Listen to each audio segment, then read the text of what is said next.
morning and welcome to Issues That Matter. And today we have an issue that really does matter a great deal.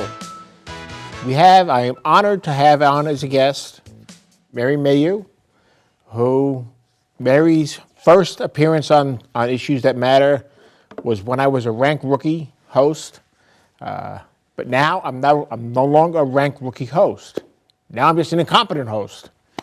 I don't believe it. I don't believe it. Mary, welcome. Bob, thank you. Nice to see you again. Pleasure to be back. I've missed you. Oh, now you're going to make me blush. Oh, okay. Well, I'm trying to catch the host off guard, and it's working.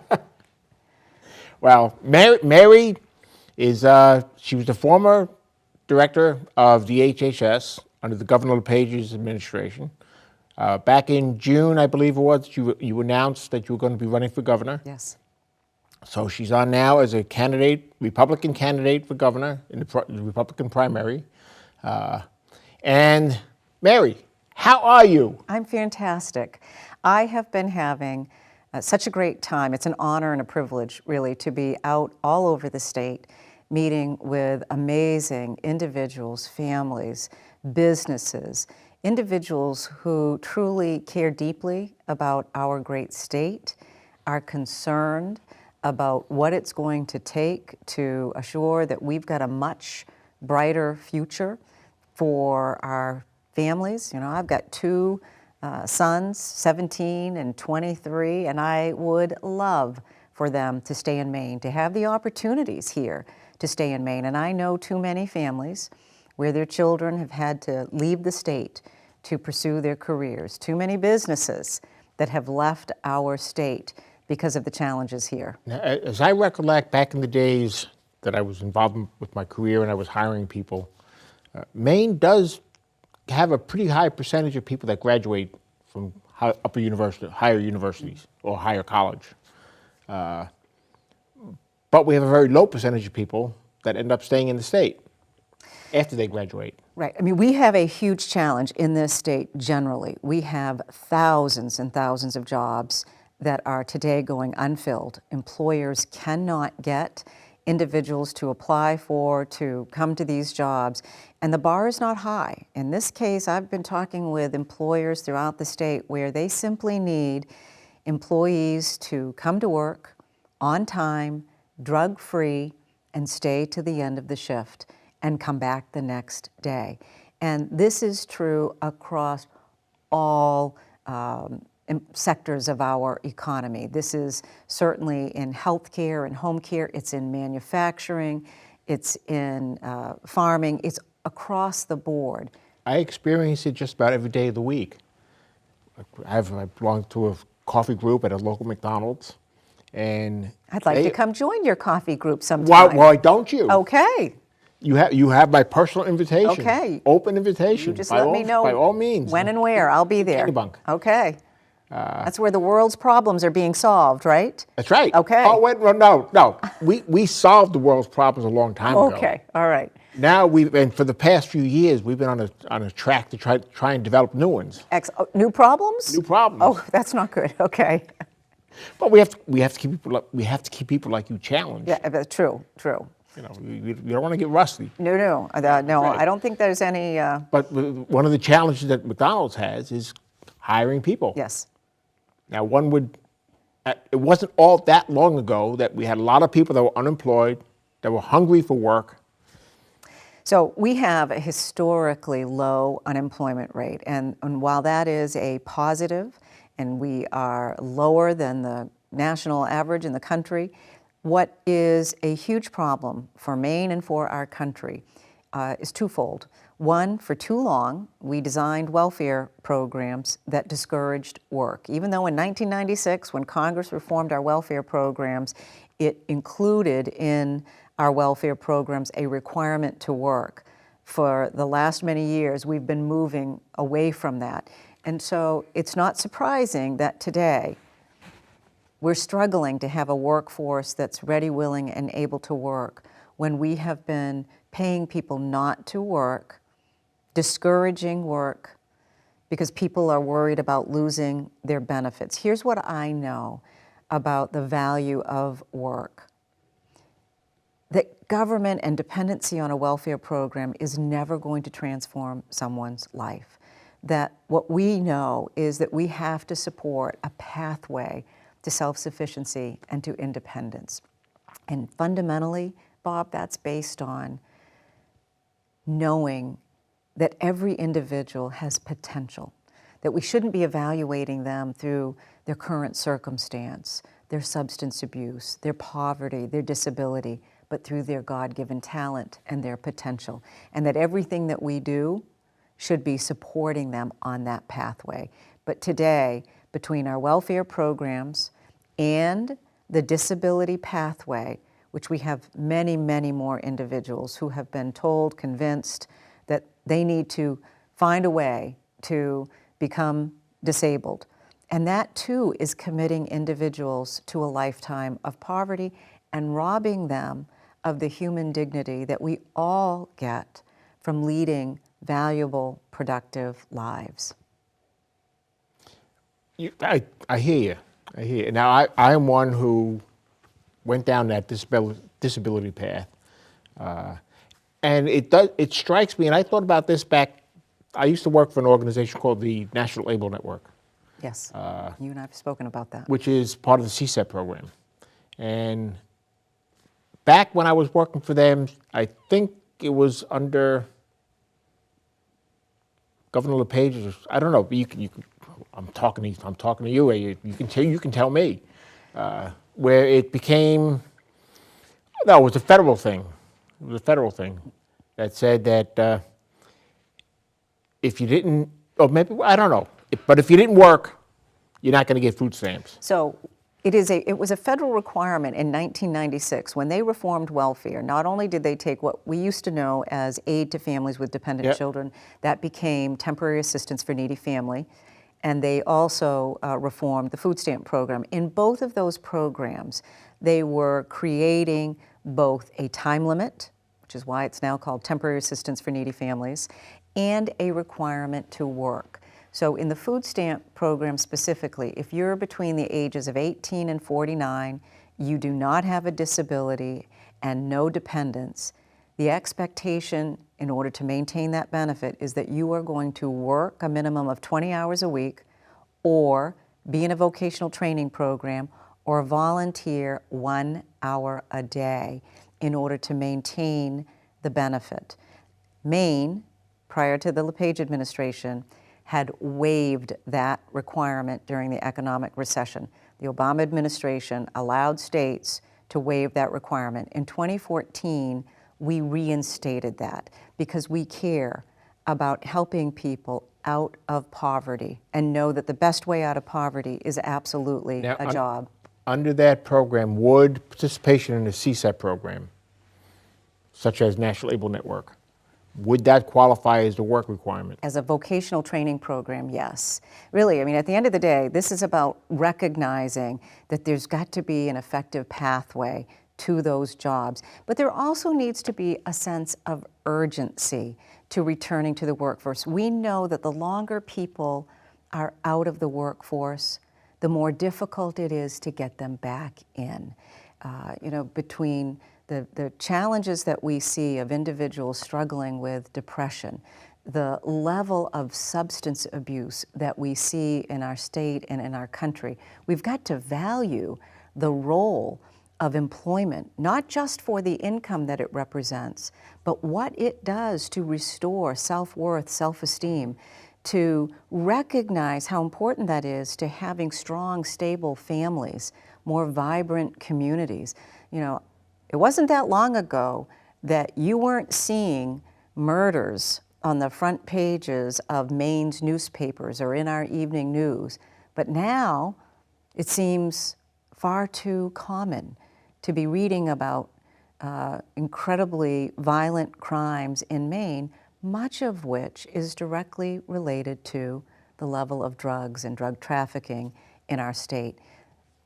The reason I'm running for governor is because I'm so proud of the accomplishments that we have achieved to restore these principles, this common sense back into government, to create financial stability. That was going to be my next question. What while you were with DHHS, what were you able to accomplish that you would be most proud of, that you were most proud of? Moving away from the crisis-oriented management of that agency, both in terms of how programs were managed, but also the finances.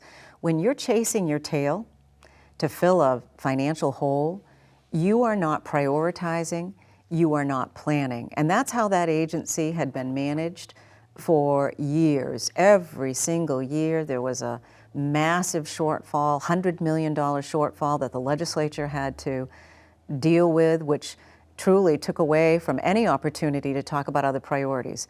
In the last 6 years, overseeing that agency, we've completely moved away from the constant financial crisis. There hasn't been an emergency Medicaid budget in over 3 years for that agency. You had to cut. Government can't be all things to all people. When everything is a priority, nothing is a priority. My concern, my deepest concern, was that the very core mission of that agency had been neglected. We were not meeting the needs of our elderly, our disabled, or our extremely low-income families. Those are key requirements, expectations of the department, certainly in our state's Medicaid program and Maine Care. What we saw is that wait lists were growing for home care services. You know, the 80-year-old couple with the 40-year-old adult son with Down syndrome, their son and many other sons and daughters in our state in need of community services, access to group homes, they were on wait lists while we were adding able-bodied adults to Medicaid. We rolled that back. I took on areas of the department, policies and programs that were viewed untouchable, and I was determined that we were going to put our elderly, our disabled, at the top of the priority list. And we needed to cut in order to devote additional resources to increasing funding for nursing facilities, for home care agencies, and certainly to add funds to support people with intellectual and developmental disabilities. In listening to you and hearing you, I see a passion, I sense a passion inside of you that exceeds your passion to become governor. There's something innately inside of you that is driving this passion.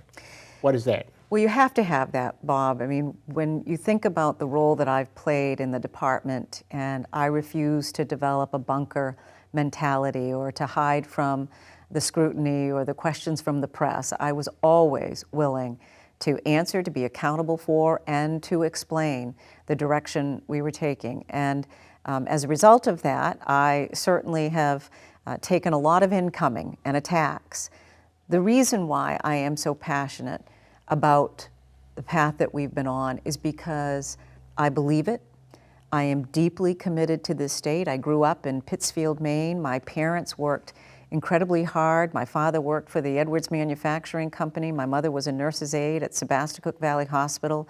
My father was originally from Madawaska, Maine. I know how great this state is. I know what we are capable of, but I am truly tired of the defeatist attitude that has for too long dominated policymaking in Augusta, that has concluded that Maine is a poor state, will always be a poor state, we should accept that and simply grow government. I reject that. I adamantly reject that. Maine has an incredibly strong work ethic. We have an amazing tourism industry. We have phenomenal manufacturers that are here today in Maine, businesses that are not being valued or respected, that we've got to support and grow. I think the view about industry in Maine is very definitely impacted by what's happened with the paper industry. It is, and while that absolutely is upsetting and frustrating, you know, I used to fall asleep at night in Pittsfield, Maine growing up, listening to the woolen mill.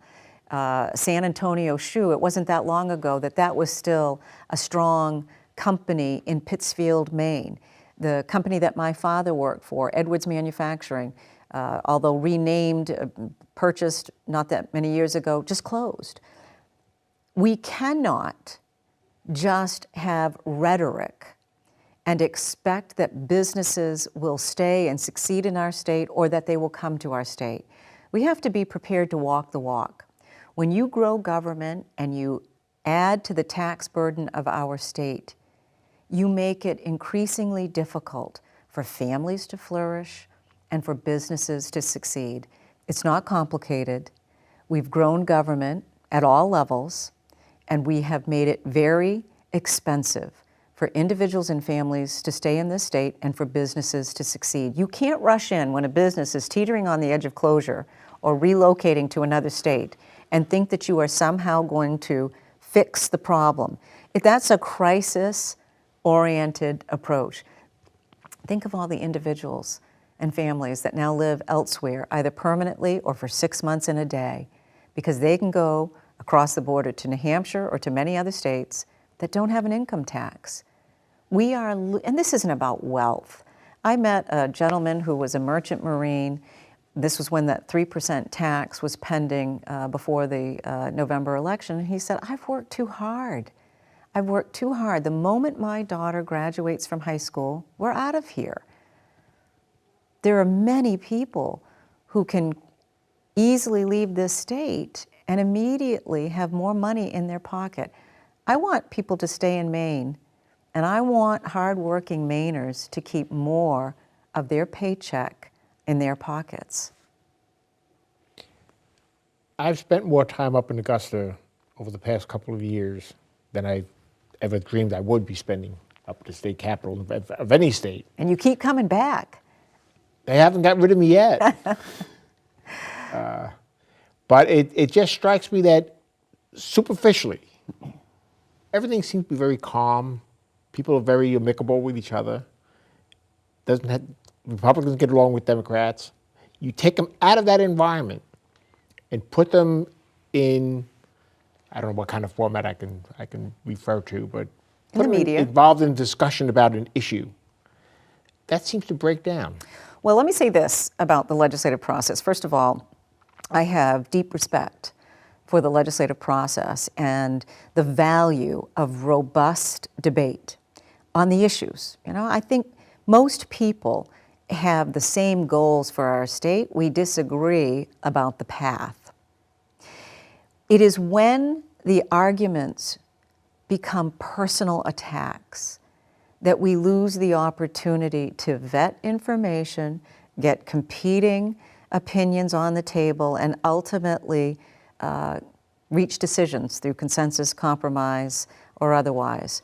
Or we just say, I think we have to walk away from this conversation agreeing to disagree. Absolutely. Absolutely. But I still respect your, I respect you, I respect your thought process. I just can't agree with your outcome. Now, I will say that the vast majority of issues that are debated in the legislature are not polarizing. You have many bipartisan votes that occur through the process, but there certainly are a handful of significant issues. And then I would add to that equation the budget, where you have ideological differences that, again, should be part of the process. We do have different views. I fundamentally believe that it is the private sector, that it is the growth of jobs that will make the biggest difference for Maine, for our economy. I do not believe that growing government is the answer to addressing our challenges. There are others who obviously have a different perspective on that. But we still need to respect the process of vetting those different opinions. And there should be robust debate when it comes to the budget or other significant issues that affect the future of our state. Now, there are those people who seem to think, and they express, that having a Governor Mayhew would be similar to having an extension of Governor LePage's reign, you might say. Absolutely. Without me going into what my thoughts are on Governor LePage, I'm not going to say what they are. I'm not going to say positive or negative. I'm going to leave that question wide open. But assuming that for a moment that they say it's just it's going to be an extension of the Page administration. How do you respond to that? Well, first of all, let's talk about what has been a part of the LePage administration. It has been a focus on restoring fiscal stability to our state, identifying and implementing policies and programs that reflect core priorities to support our most vulnerable citizens with access to critical resources. We've got a great track record. So yes, I want to make sure that we are able to appropriately meet the needs of our elderly, of our disabled. I want our welfare programs to support people with a pathway out of poverty. I respect that the taxpayer and the money funding government should be accountable. That certainly in the welfare programs, when that money, taxpayer funding, is abused or fraudulently acquired, we should be aggressively attacking that. It is not okay for welfare money to be used to bail someone out of jail, to purchase alcohol, tobacco, or tattoos, when that money was intended for the purchase of diapers, clothes, to support housing costs. So I'm very proud of our accomplishments. The fact that today we have almost $200 million in the Budget Stabilization Fund, otherwise previously known as the Rainy Day Fund. That's a good thing. The reason that is there is because I worked hard to stabilize the finances in DHHS that had been a sea of red ink for years.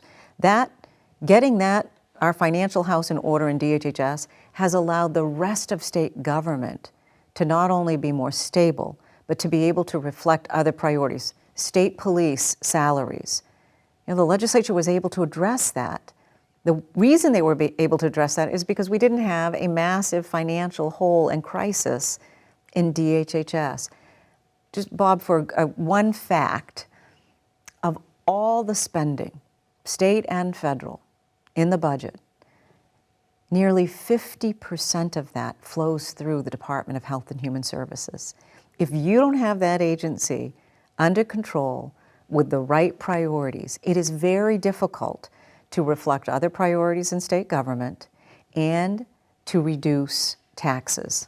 Having heard that, the thought that comes to mind is, now I'll grant you, from my perspective, you had a very successful reign with DHHS.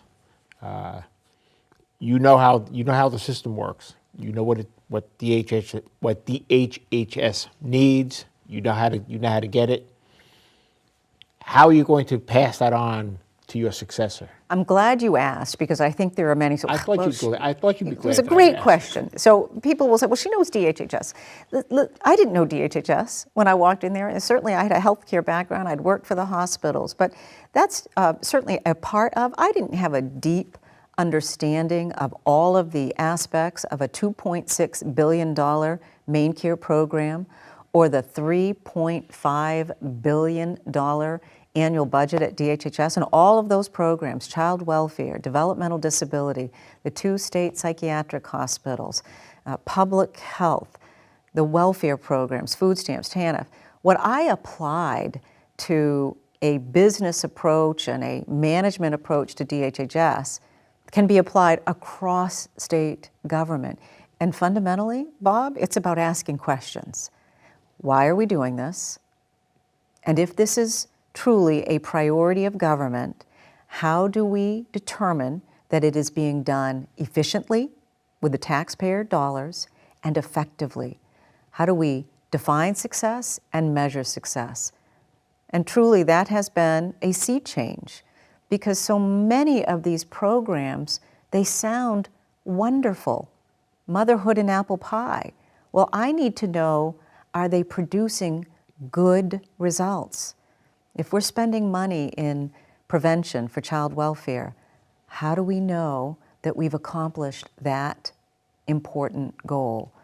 Across all of the state agencies, we need to be asking those questions and constantly driving quality improvement, process improvement, and never forgetting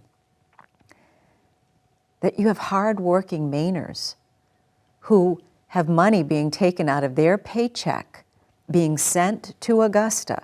And I worry about, that's why I believe that government needs to stay as close as possible to the taxpayer. I was at a town recently to speak to a small group, and before I spoke, they were talking about whether or not the town should be acquiring another fire truck. That's really important, that taxpayers are able to be that focused on those kinds of expenditures and to be able to express their opinions.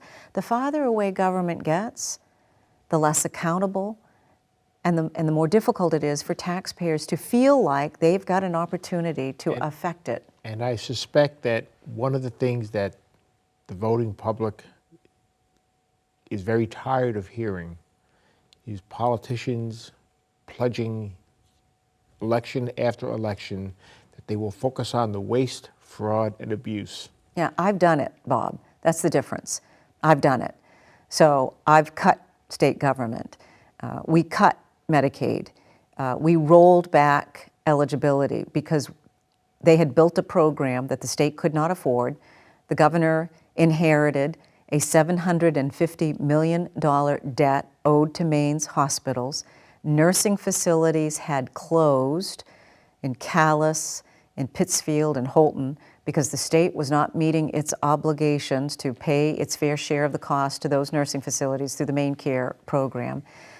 I put photos on EBT cards because I was not going to turn a blind eye to the fact that they were being trafficked in for drugs and cash. I put work requirements back into food stamps because I want to make sure that these programs are in fact supporting people out of poverty, not trapping them in welfare dependency. I have a track record, and I have a backbone and a willingness to stand tall and to defend these decisions. Now that's because I have been out there working with, hearing from, and reflecting on the information that I've been receiving and making ultimately the tough decisions. That's what we need in government, not putting your finger in the air and trying to figure out what's going to make you most popular, but what's in the best interests of the future of this state. And those are tough decisions that need to be made. And you asked earlier about how personally combative things can become. And today, in this age of 24/7 media, when a reporter can post a story at 5 o'clock and then update it several times throughout the night, where is the integrity and the accountability to get that story right the first time? I don't get to go update my quote 5 more times when the story's updated, or social media and all of the rhetoric that is affecting how people hear and respond to these issues. You've got to be prepared to have your principles firmly intact and be able to lead without the distraction and the noise. I've done it. I know what that's like, and I know what's needed. Now, Governor LePage, I would say he's been somewhat of a firebrand. Sometimes his rhetoric is on the surface, not something that's going to be too productive. And I suspect a little bit of that is going to rub off on you because you're going to be viewed again as a third term. Well, perhaps the legacy of his administration, yes. His policies, I certainly am supportive of reducing the size of government, cutting our tax burden in the state, and growing our economy. The way in which we deliver our communication style is very different. I will be equally straightforward, but I will likely not have some of the same messages that perhaps have diluted, unfortunately, and detracted from what the governor was trying to accomplish. My thought process in regards to the governor is in regards to our president. They're speaking in a non-political sense. They are. But what they're saying is coming from their heart. And where have the age-old politicians gotten us over the years? As a country, we are multiple trillions of dollars in debt.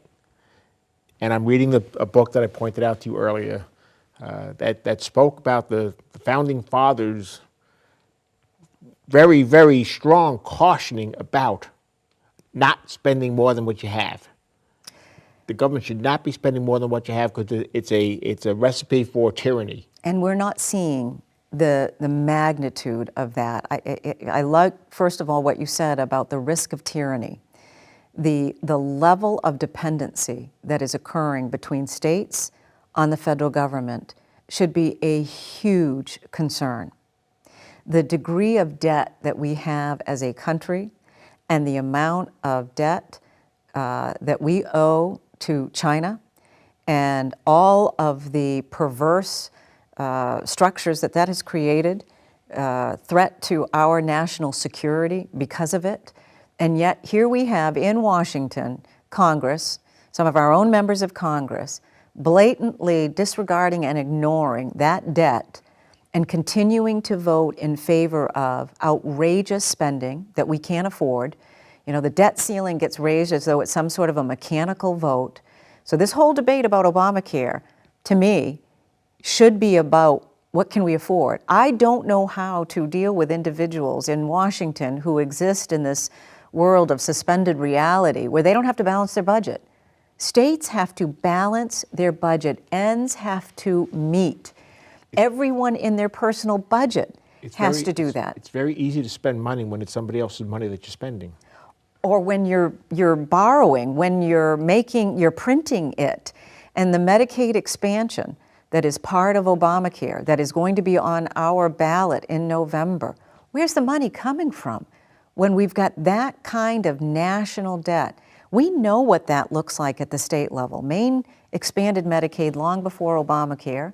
We grew our budget for Medicaid from $1.2 billion to $2.4 billion. That's what caused the $750 million debt to hospitals. That's what contributed to the wait list for our elderly and disabled to get critical resources in their homes, in their communities, nursing facilities to close, private physicians to close their practice because they couldn't stay in business because of the inadequate reimbursement rates for Medicaid. We want to repeat history by doing that again and going right back to that crisis-riddled approach to budgeting? No. Based on what I hear, there are people that do want to do that. And here's the problem with the initiative process. You get a 2-sentence descriptor. And for the voter, it is very difficult to know what the consequence is. It will read like motherhood and apple pie. But voters won't be asked, how do you want to pay for, what do you want to cut, what do you want to tax to cover a $400 million price tag over 4 years to add 100,000 able-bodied adults to the state's MaineCare Medicaid program. The initiative process needs to be reformed. We need to have it be more reflective geographically of voters and citizens around our state. But in the meantime, we've got to appreciate that this initiative, this Medicaid expansion initiative that will be on the ballot, that those that go in and vote simply cannot have the kind of information, which is why we respect the legislative process. I want our elected officials to have the opportunity to fully vet and to weigh the decisions and the priorities. So it is unfortunate that that's the process that we are using, because it will not allow individuals to understand the devastating financial consequences that will occur from that. I know from when I go into the voting booth and I'm voting on issues that we're talking about, I have to read the issue 3 or 4 times with a skeptical eye, because what I find to be the case in many cases, my first reading would indicate, yeah, this is pretty good. This is a good thing. But then I look at it again, and what it's actually saying is that a yes is a no, or a no is a yes. Well, and on the Medicaid expansion, what we know, we've got our own history, and now you only have to look across the country at states that are financially collapsing because they expanded their Medicaid programs. And these are states that were getting initially 100% coverage match from the federal government. And now they are financially tanking because of it. We don't have to go too far outside of New England to look at Connecticut. Connecticut is imploding. They can't pay their Medicaid bills. We don't need to go back down that path. We needed Obamacare repealed. We need state health insurance regulation returned to the states so that we can do a better job of providing affordable health insurance options to the folks here in Maine. What would be your solution, if you will? What would be your idea as to how can we make insurance more affordable, more accessible? Bob, we were on that path. Before Obamacare was implemented, Maine had done two things. One, we had certainly rolled back our Medicaid eligibility so that we were focusing on our elderly and disabled. And I think it's important to note, too, that when Maine doubled the size of its Medicaid program by increasing enrollment to able-bodied adults from 2000 to 2010, our uninsured rate remained relatively flat. People were dropping their employer-sponsored coverage for free Medicaid. When we rolled back eligibility, our uninsured rate actually went down. And then we took it another step where we implemented some reforms to our health insurance market. We implemented what is known as an invisible high-risk pool. So for people with significant health care costs, it insulates the insurer from catastrophic losses. It keeps them in a competitive health insurance market, and it allows individuals to continue to have access to affordable health insurance. When Obamacare went into effect, it took away the state's ability to regulate its own health insurance market. It created a one-size-fits-all, dictated by the federal government approach to health insurance. We have got to return that back to the states so that we can be more responsive to our needs. You announced that you were going to be running for governor back in June, I believe. I think I may have said that June before. 6th. Okay. In that interim time period, since June, have you seen any surprises? I haven't seen any surprise. Well, here's a surprise for me. First of all, let me just say it's been an honor and a privilege to be out throughout this state meeting with amazing individuals, families, and businesses.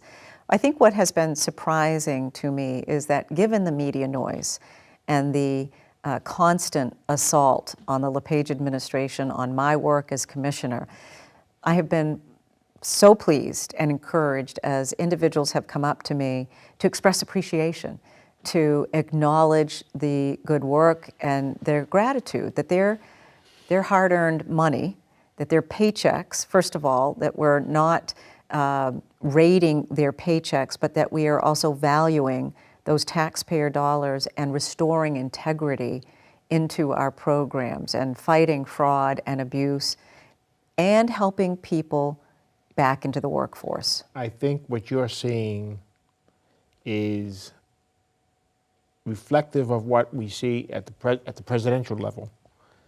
People like Donald Trump because Donald Trump speaks like they speak. Right. He doesn't speak in the politician world.